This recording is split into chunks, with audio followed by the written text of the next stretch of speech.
ఆడపిల్లగా పుట్టినందుకు గర్విస్తున్నాను ఈరోజు. నేను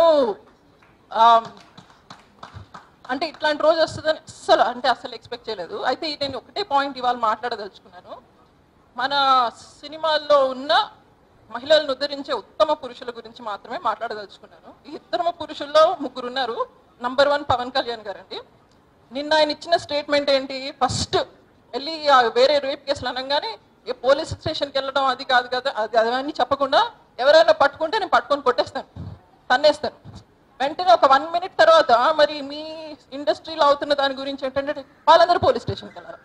అంటే ఇప్పుడు బయట ఉన్న ఆడవాళ్ళు సినిమాల్లో ఉన్న వాళ్ళు ఆడవాళ్ళు కాదు. సో తర్వాత ఇంకొంచెం ప్రెస్ చేసిన తర్వాత ఆయన అంటాడు కదా, షూటింగ్లో వచ్చే వాళ్ళని కొట్టాడంట. రోడ్ల మీద ఉన్న వాళ్ళని కొట్టడం ఎందుకు, నీ కోఆర్డినేటర్ని కొట్టడం ఎందుకు, నీ సినిమాల్లో అవుతున్న రేపులు నాపం ఎందుకు, బయట వాళ్ళని కొడతావా? నీకు ఇంత పవర్ ఉంది, నీ సినిమాల్లో ఏమవుతుందో చూసుకొని నువ్వు చేయాల్సింది మానేసి బయట వాళ్ళని కొడతావా?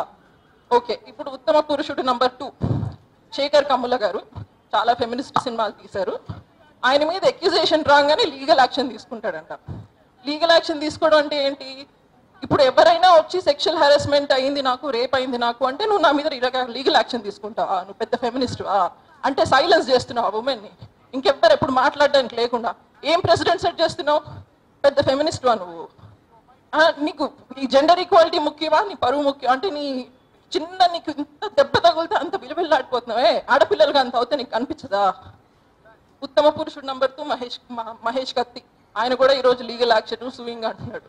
ఇప్పుడు ఆడవాళ్ళు బయటకు వచ్చి వాళ్ళు నిజాలు మాట్లాడితే మీరు లీగల్ యాక్షన్ తీసుకుంటా అని బెదిరించారంటే మీరు మమ్మల్ని సైలెన్స్ చేస్తున్నట్టే అర్థం. మేము నోరు విప్పి మాట్లాడడానికి లేకుండా చేస్తున్నట్టే అర్థం. మీ ధైర్యం ఏంటి? మా దగ్గర ప్రూఫ్లు లేవనా? ఎట్లా ఉంటాయి ప్రూఫ్లు లేకపోతే మాట్లాడద్దు అంటారంటే ఎవ్వరు మాట్లాడడానికి వీల్లేదా? ప్రూఫ్లు ఉంటేనే మాట్లాడాలా? మీరు ఇస్తున్నారా మాకు ప్రూఫ్లు రెడీగా? మీ ధైర్యం ఏంటి? ఈ ఉత్తమ పురుషులందరూ దయచేసి ఇట్లాంటి థ్రెటనింగ్లు, ఇట్లాంటి బ్లాక్మెయిల్స్ మానేసి మీకు ఒకవేళ డిఫెండ్ చేసుకోవాలంటే మీరు డిఫెండ్ చేసుకోండి. మీకు చాలా ప్లేస్ ఉంది. మీరు మీడియాలో చెప్తే అన్ని మీడియాల్లో వస్తుంది. మీకు అంతా మీ వర్షన్ ఇచ్చుకోవాలంటే ఇచ్చుకోండి. ఇట్లా లీగల్ యాక్షన్లు అంటూ థ్రెటన్ చేయడానికి మాత్రం వీల్లేదండి. Thank you. ఏంటండి, వీడియో నచ్చిందా? అయితే ఓ లైక్ వేసుకోండి, లేదంటే ఓ కామెంట్ చేయండి. ఎప్పటికప్పుడు మా వీడియోస్ చూడాలంటే సబ్స్క్రైబ్ చేసుకోండి.